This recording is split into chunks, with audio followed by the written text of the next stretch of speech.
So, more Leo. We've already talked about Leo in depth. So let's talk about Mars a little bit. So the thing about this matchup is that the ranges are very dynamic. So it's very hard to see what you want. Up close, Zero Suit wins. In long range, Joker wins. And mid range, I would say Joker wins as well. Because Zero Suit doesn't have options. Okay, so I look at options in terms of not just risk and reward, but also the success rate, right? So how likely is something to succeed? And I feel like Zero Suit's mid-range options are not very likely to succeed. They're just very good at making sure that you cannot do what you want to do. The thing is, because Joker's mid-range is so slippery, he's very good at weaving around Zero Suit mid-range. So we're going to see Mars try to close the gap a lot. It's a pretty interesting set to analyze, I feel like, because a lot of stuff is happening. Stuff like that. Like, Mars does not go for the standard options at all. And Leo only goes for standard options. And this is... I want to explain why I think Leo played better than Mars. So this is a thing that Mars does that this enables his entire game plan. Look at this. He runs up, runs back, runs up smash. He calls out jumps so consistently, and I feel like... Okay, so we talked at the beginning of the stream, right, about a lot of people would focus on horizontal spacing because of the low lag of some tilts, but especially landing aerials. A lot of people focus on horizontal spacing. So a lot of this, a lot of this, a lot of burst range because moves are faster, input lag is higher, so burst range is stronger. And the answer to this horizontal gameplay is that a lot of people started full hopping and going over the horizontal options. And that is exactly what we see Leo doing right there. He's going over Mars's burst range. And the answer for Mars, which enables his aggression, is to call out the way that Leo deals with his burst range. In this case, full hopping over. I'm legit stupid to analyze this because most exchanges is boiled down to Mars plays like he has 20 years of experience on opponents' reactions to interactions and I can't copy or fathom them. Very accurate. But there is a method to his madness, and this is one of those things. Enabling the most, or disabling, I should say, disabling the most consistent answer to burst range by calling out jumps. So he calls out the jump, gets pretty big reward off of it, and gets a KO even. That's bullshit. Let's all agree on that. But you know, the call out with the up smash was very logical. Part 2 of disabling anti-burst range options is Rising Fair. So look at this. Rising Fair. It's gonna disable Leo from setting up his pressure. And a player like Leo, who is very intent on playing safe and not committing too much, he loves setups. He loves going for short hop landing aerials because they're low risk, high reward, and the only way to beat them is to call them out. And this is the reason Mars wins versus Leo in this set. In my opinion, is because he calls them out. He calls them out with the up smash. He calls them out with the forward air, and he forces Leo to pick those burst options rather than go for the safe options. So look at that, like anti-drop grab. He's trying to beat all the options that Leo has to that counter aggression, right? So logically, a Zero Suit, when they're on the platform, will do drop off nair, and rather than go for the obvious, Mars goes for the mix-up immediately.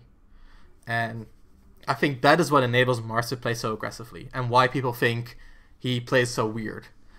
What we learned so far is that Mars, he establishes the mix-ups first. And that only works because his opponent knows what the mix-ups are. I will promise you, if Mars plays versus a player in his earlier rounds, he will not do any of this. He will not go for early jump calls. He will not go for a drop through, fast fall grab. He will just do the standard stuff and win with that, because those players will just lose to a flowchart as good as Mars's. But he knows that MKLeo won't. And again, MKLeo trying to play the mid-range, gets hunted down by Mars. And this is actually interesting here. Because look at this. MKLeo established mid-range. Mars waits out. Looks for the commitment. Mid-range. Overshoots tremendously. Leo was here when Mars started his reacting. Aims right here, which is exactly where Leo's going to be. Thinks he catches Leo off guard, doesn't. And Leo cornering Mars immediately as a response. Because Mars, not going for the standard stuff, will lose to a roll here. If he jabbed here, he definitely would have caught Leo rolling. But he doesn't. He goes for the weird stuff. He goes for the mix-up. He knows Leo wants to further increase the gap between the both of them. But Leo goes to center stage. Mars once again going for the mix-up. Because the logical option for Leo in this scenario would be to roll.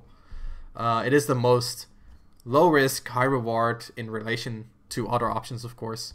Option here. Mars going for the mix-up gets caught off guard. He's been going for the mix-up the entire time and it's been working out. In this scenario, it doesn't though. You know, like the mix-up give and the mix-up take away, and I feel like in this set it really shows why mix-ups should be mix-ups. The consistent game is won more so by Leo.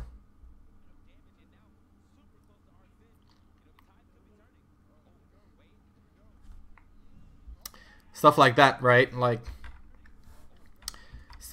is this like a landing up air reversal out of disadvantage into def? It works. That's all I can say. Side B covering the space. MKLeo reacting very well. And once again, like Mars going for that mix-up, right? And this is like, oh, I know he's gonna jump. Here's my up smash. He was right. Doesn't work out though, and that's why a mix-up is a mix-up. Because they're supposed to beat specific things, right? And if you're not on point, then you're not going to beat that specific thing. Why are they stupid interactions? Are they caused by inexperience? They're not. They're just lucky. They're lucky in the sense that they don't happen often. If you would let these two players play 100 times, this type of interaction would only happen like maybe 5 out of 100 games. And now he got one of them on stock 1 and another one on stock 2. And that just shows, to me, that's just a sign of luck. And that's okay. I mean, we play best of 5s in the hopes of reducing this luck element. But sometimes it's just not enough, and that happens. It just means that MKLeo is not good enough to beat Mars at his 100%. When Leo is not at his 100%. So now Mars playing a little bit more standard, right? We see the Zairs coming out, a lot of Nairs as well. Nair is better versus Joker, I would say, because Zair has the same weakness that we talked about with Quick, where you can run under it and kind of approach Zair suit for using Zair.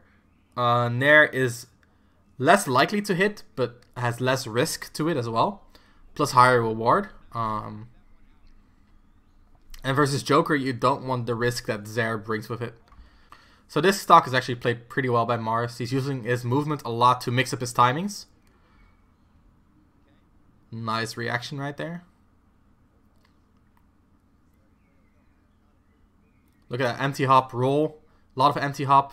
Wave bounce as well. Very nice delays right here. Using the neutral B after the wave bounce instead of like a landing aerial is going to mix up his timing even further.